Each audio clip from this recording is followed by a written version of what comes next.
হযরত খালিদ বিন ওয়ালিদ রাদিয়াল্লাহু তাআলা অনেক বড় যোদ্ধা ছিলেন, ফাইটার ছিলেন। জীবনে কখনো উনি হারের সম্মুখীন হয় নাই। যতটা যুদ্ধ অংশগ্রহণ করছে ততটার মধ্যে আল্লাহ বিজয় দান করেছে।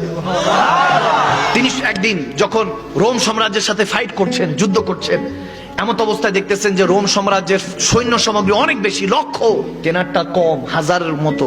সবাই বলতেছে খালিদ বিন ওয়ালিদ আজকে তো মনে হয় পরাজয় বরণ করব। তখন তিনি বলতেছে পরাজয় বিজয় দেওয়ার মালিক কে? বাদ দিয়ে উনি খালি টুপি খুঁজতেছে, আমার টুপিটা কই, টুপিটা কই। একজন বলতেছে হযরত আমার টুপি নেন। বলে না তোমার টুপি না, আমার টুপিটা কই। বলে টুপির জন্য যুদ্ধ আপনি থামিয়ে রেখেছেন, এদিকে কাফের সংখ্যা বেশি। দেখেন আমার নবীর প্রেমটা দেখেন, এই নবীর প্রেমটা, উষ্ণতা, এই ভালোবাসার আগুনটা যদি কসম করে বলতেছি হৃদয়ের মধ্যে জ্বালাতে পারেন, আমার নবীর ভালোবাসার কারণে আপনার জীবনটা আসান করে দিবে কে? যখন খালিদ বিন ওয়ালিদ টুপি খুঁজতেছে, বলে আমার টুপি নেন। বলে না তোমার টুপি তো রহস্য না, রহস্য আমার টুপির মধ্যে। যখন এরকম খুঁজতেছে হাদিসের মধ্যে এরকম এসেছে আবু উবাইদা বিন জাররা রাদিয়াল্লাহু তাআলা মদিনার মধ্যে ছিলেন, ওদিকে খালিদ বিন ওয়ালিদ অনেক দূরে যুদ্ধ চলতেছে।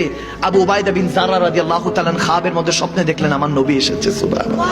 এসে বলতেছে এ জাররা যা, আমার খালিদ বিন ওয়ালিদ বিপদে পড়েছে, লশকর নিয়ে সৈন্য সামগ্রী গুছিয়ে তার সাথে ফাইট করতে যা, মুসলমানদের বিজয় আল্লাহ দিবে। যখন এটা শুনলো তিনি তাড়াতাড়ি সবাইকে নিয়ে যে আমার নবী খাবের স্বপ্ন যোগে আমাকে দিদার দিয়ে আমাকে হুকুম দিয়েছে। নবী সুরত কখনো শয়তান নিতে পারে?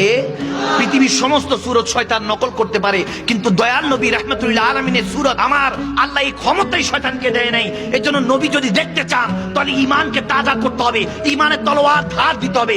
মনে রাখবেন দুনিয়ার সমস্ত তলোয়ারের ধার একদিকে হয়, কিন্তু ইমানের তলোয়ারের ধার দুই দিকে হয়। কাটতে কাটতে পরিবার পরিজন দুনিয়াদারি সব কাটতে কাটতে আপনাকে নবীর কদমে পৌঁছাইতে হবে। যখন উবাইদা বিন জাররা তিনি তখন আমার নবীর হুকুমে লশকর নিয়ে যখন যাচ্ছেন, দেখেন তেনার সৈন্য সামগ্রীর সামনে হালকা পাতলা করে কি জানি একজন ঘোড়া নিয়ে দৌড়ায় যাচ্ছে। তিনি ইশারা দিলেন থামছে না, তিনি তখন তেনার লশকর নিয়ে তেনার সমস্ত সৈন্যবাহিনী নিয়ে সামনে গিয়ে তিনি দাঁড়ালেন। দাঁড়িয়ে বলতেছেন কে? দেখতেছে যে ওই ঘোড়ার মধ্যে একজন খাতুন, একটা মা বসা। খাতুন পর্দা নিশিন ছিলেন। বলতেছে কে গো মা আপনি? বলে আমি হলাম খালিদ বিন ওয়ালিদের স্ত্রী। বলে তেনার স্ত্রী, তেনার ওয়াইফ। বলে মা গো আপনি কোথায় যাচ্ছেন? বলে আমি ঘরের মধ্যে কাজ করছিলাম। খালিদ বিন ওয়ালিদ আমার স্বামী সবসময় যুদ্ধের জন্য যখন বের হয় আমার আল্লাহ রাসূলের নাম নিয়ে বের হয়, আজকেও বের হয়েছে, যুদ্ধে অংশগ্রহণ করেছে। আমি জানি না তেনার হার হয়েছে না জিত হয়েছে, কিন্তু আমি হঠাৎ করে লক্ষ্য করে দেখলাম তেনার পরিধিত একটা টুপি আছে, টুপিটা তিনি ঘরে রেখে গিয়েছে। তখন মনে হলো এই টুপিটা তেনার প্রয়োজন হতে পারে।